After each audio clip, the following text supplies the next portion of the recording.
Hello दोस्तों, क्या हाल है। तारीख आज 19 मार्च 2026 बार हिंदी तिथि शुक्ल पक्ष प्रतिपदा। और आइए अब बात करते हैं आज के मुख्य समाचार में देश भर की तमाम बड़ी खबरों पर नजर डालते हैं।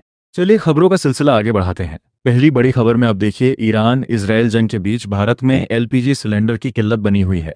और इसी बीच केंद्र सरकार ने बुधवार को कहा कि बाहरी राज्यों को 10% ज्यादा एलपीजी कोटा देने का ऑफर दिया गया है। साथ ही राज्यों से धीरे धीरे एलपीजी की जगह पीएनजी अपनाने में मदद करने को कहा गया है।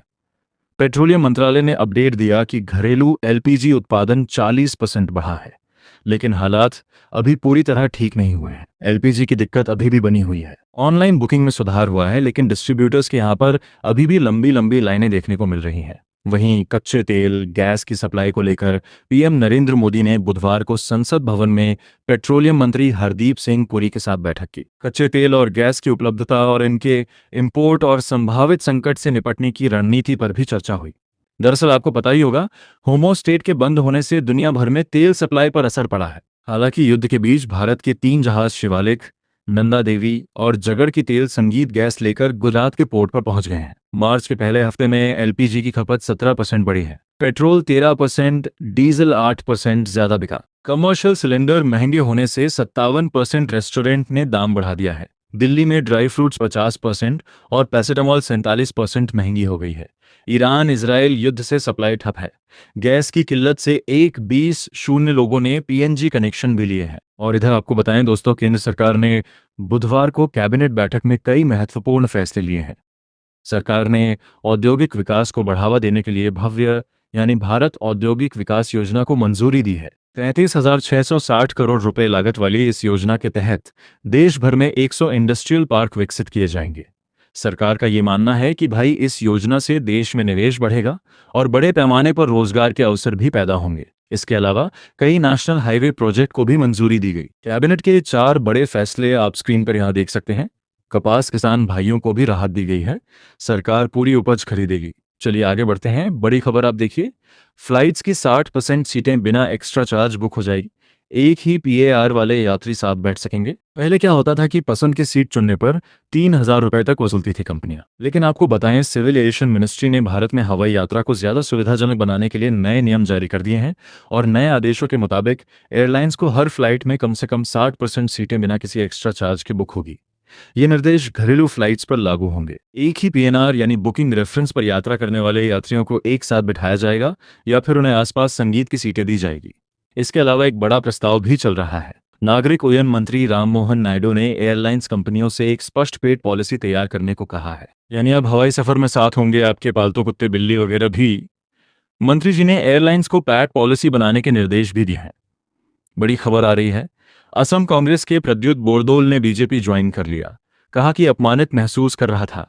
वहीं इसी ने बंगाल में 13 आईएएस अफसरों का तबादला भी किया। ईडी रेड में ममता बनर्जी की दखल अंदाजी से सुप्रीम कोर्ट नाराज हुआ। कहा कि आपने वहां पहुंचकर ठीक नहीं किया। इधर आप देखिए, हिमाचल प्रदेश में सरकारी कर्मचारियों के जीन्स और टी शर्ट पहनने पर रोक लगा दी गई है। हिमाचल सरकार ने सरकारी कर्मचारियों के लिए ड्रेस कोड और सोशल मीडिया के उपयोग को लेकर भी सख्त निर्देश जारी किए हैं। सरकार ने आदेश में स्पष्ट किया है कि सरकारी कार्यालयों में कर्मचारियों की वेशभूषा साफ सुथरी, सादगीपूर्ण और पेशेवर होनी चाहिए। और ऐसे में आदेशों के बाद अब पुरुष कर्मचारी ऑफिस में शर्ट, पैंट, ट्राउजर जैसे औपचारिक कपड़े पहन पाएंगे। वहीं महिला कर्मचारियों के लिए sari, suit, salwar kameez, formal dress निर्धारित की गई हैं। जीन्स, टी शर्ट और कैजुअल और पार्टी वियर से परहेज संगीत करने को कहा गया। आदि कैलाश यात्रा 1 मई से शुरू होने वाली है। उत्तराखंड में 1,45,000 फीट ऊंचाई पर मंदिर के कपाट खुलेंगे। उत्तराखंड में आगामी 1 मई को शिव पार्वती मंदिर के कपाट खुलने के साथ ही आदि कैलाश यात्रा की शुरुआत हो जाएगी। और इधर आप देखिए, लोकसभा ने एक राष्ट्र एक चुनाव से संबंधित विधेयकों पर विचार कर रही जेपीसी को अपनी रिपोर्ट प्रस्तुत करने के लिए 2026 के मानसून सत्र तक का एक्स्ट्रा समय दिया है। यानी जेपीसी की समय सीमा बढ़ाई गई है और अब मानसून सत्र में रिपोर्ट पेश की जाएगी। चेक बाउंस केस में राजपाल यादव को राहत मिली है। 1 अप्रैल तक जेल नहीं जाना पड़ेगा, लेकिन कोर्ट ने कहा कि पैसा चुकाने का यह आखिरी मौका रहेगा। अब मामले की अगली सुनवाई 1 अप्रैल को होगी। सोशल मीडिया प्लेटफॉर्म एक्स यानी ट्विटर भारत समेत दुनिया भर में डाउन रहा। अमेरिका में सबसे ज्यादा 14,000 शिकायतें दर्ज हुई है। यूजर्स एक्सेस ही नहीं कर पा रहे थे। इधर आपको बताएं, सोने चांदी की कीमतों में गिरावट रही। 1 किलो चांदी की कीमत 2,433 रुपये घटकर 2,50,000 रुपये पर आ गई है। साथ ही 10 ग्राम 24 कैरेट सोना 789 रुपये गिरकर 1,55,000 रुपये पर आ गया। वहीं शेयर बाजार में बढ़ोतरी देखने को मिली है। शेयर बाजार में तेजी रही। ससेक्स 633 अंक बढ़कर 76,704 के स्तर पर बंद हुआ। निफ्टी में 197 अंकों की तेजी रही और ये 23,778 के स्तर पर पहुंच गया। चलिए आगे बढ़ते हैं। बड़ी खबर, सऊदी में नहीं देखा गया सवाल का चांद। जी हाँ, सऊदी अरब में सवाल का चांद नहीं देखा गया, इसलिए अब वहां 20 मार्च को ईद मनाई जाएगी। दरअसल सऊदी में चांद दिखने के आधार पर ही भारत में भी ईद की संभावित तारीख तय होती है। सऊदी अरब में सवाल का चांद नहीं देखा गया, तो ऐसे में अब 20 मार्च को ईद मनाई जाएगी। बीजेपी चुनाव समिति की बैठक हुई। असम पडचेरी के प्रत्याशियों पर मंथन हुआ।